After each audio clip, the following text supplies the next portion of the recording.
J'ai perdu 3 de mes 5 enfants par noyade le 8 juillet 2018 et depuis, je me bats pour réclamer justice afin que les responsables soient condamnés à la hauteur du drame qu'on a vécu.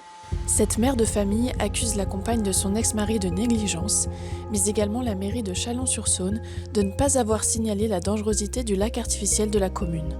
C'est connu de tous qu'il est interdit, mais il n'y a pas de signalétique. Le maire de Chalon n'a jamais jugé utile de s'occuper de l'entretien des panneaux. Donc mes enfants sont accompagnés avec la belle-mère et autorisés à nager dans ce lac, sachant qu'aucun de mes enfants ne sait nager. Aucun équipement de sécurité, la belle-mère s'installe à plus de 100 mètres de l'endroit où mes enfants se baignent. Assia, 9 ans, et Abdallah, 10 ans, perdent pied et se noient. Leur grand frère, Abderrahmane, 13 ans, tente de leur venir en aide, mais perd la vie lui aussi sous le regard impuissant de ses 2 autres sœurs. Un accident selon la défense de la belle-mère, mais pas pour Lalia Konaté. Elle n'appelle pas les secours, c'est une tierce personne qui appellera les secours. Elle n'essaye pas de retrouver mes enfants, elle n'essaye pas d'entrer dans l'eau. Donc depuis 2018, j'ai déposé plainte contre X. Je pensais que automatiquement la justice allait agir, mais en fait ça a mis énormément de temps. Et on a été entendus pour la première fois, ma fille et moi, qu'en décembre 2021. Je rencontre pour la première fois la juge d'instruction en charge du dossier. Et celle-ci m'annonce que je suis la dernière personne qu'elle auditionne et que de toute façon, le dossier sera clôturé. Il y avait des signes avant-coureurs de maltraitance et de choses qui n'allaient pas lorsque mes enfants étaient logés chez la belle-mère. Mais la juge d'instruction n'a pas jugé important de mettre cela en avant. Donc la belle-mère a juste été mise en examen pour homicide involontaire par le procureur. Mais Lalia Konaté ne s'arrête pas là. Elle pointe également la responsabilité de la mairie et décide en 2020 de porter plainte contre le maire.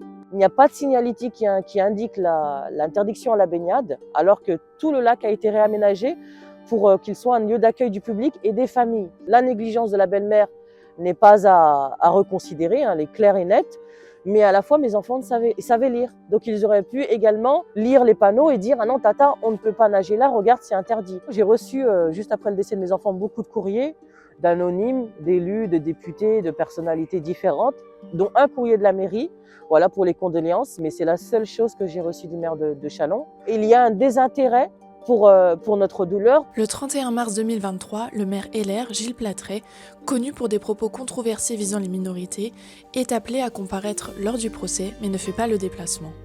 Son avocat réfute son implication dans cette affaire.